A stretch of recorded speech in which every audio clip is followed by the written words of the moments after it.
Europe 1, il est 7h16. Thomas Soto. Le regard d'Yves Tréhard. Bonjour Yves. Bonjour Thomas, bonjour à tous. Regard tourné vers Manchester, évidemment, après l'attentat, mais pas seulement, puisque ce qui se passe là-bas nous concerne évidemment. Et ce matin, vous estimez qu'Emmanuel Macron doit faire face au défi du terrorisme et que ça va pas être simple. Oui, parce que c'est un sujet sur lequel il est attendu au tournant. En fait, après l'attaque du Bataclan en 2015, Macron avait dit dans une interview que la société française portait une part de responsabilité dans la radicalisation des terroristes. Cette excuse sociologique était très mal passée et pendant la campagne électorale, évidemment, ses adversaires, notamment Fillon et Le Pen, l'ont taxé de dangereux laxiste. Caricature qu'il a voulu à tout prix gommer, et ce n'est pas juste pour la galerie que Macron s'est présenté en chef des armées le jour de son investiture et qu'il a très vite rendu visite aux soldats français en guerre contre les islamistes au Mali.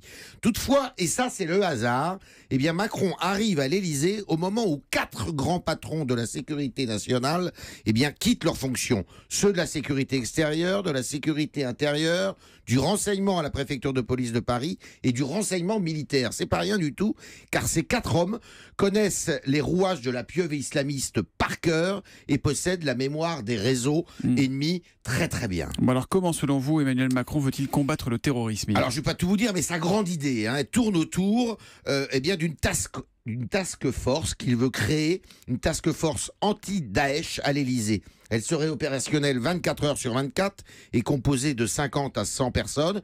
Objectif, réduire les cloisonnements entre les services de renseignement et les divers ministères, intérieur, défense, santé, industrie, qui sont impliqués dans la lutte contre le terrorisme. Cette task force, elle reste à préciser, toutefois, dans ses missions et ses contours. Macron veut aussi recruter 10 000 policiers pour les mettre sur le terrain et renforcer, comme il l'a dit hier, la coopération européenne. Ce qui n'est pas simple, car elle risque de souffrir du Brexit, alors que les renseignements britanniques sont parmi les meilleurs au monde, et les plus importants d'ailleurs. Macron peut aussi compter, c'est un élément de poids, sur son ministre de l'Intérieur, Gérard Collomb, qui, comme maire de Lyon, avait décrété la tolérance zéro dans sa ville.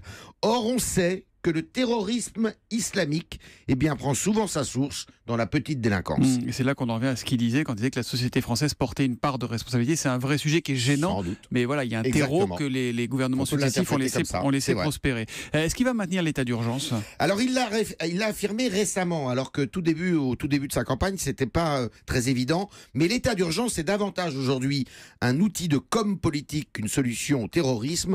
Donc le lever, quand la menace est forte, ça serait incompris et très très impopulaire de mon point de vue. Le regard d'Yves Tréhard ce matin encore. À demain. À demain.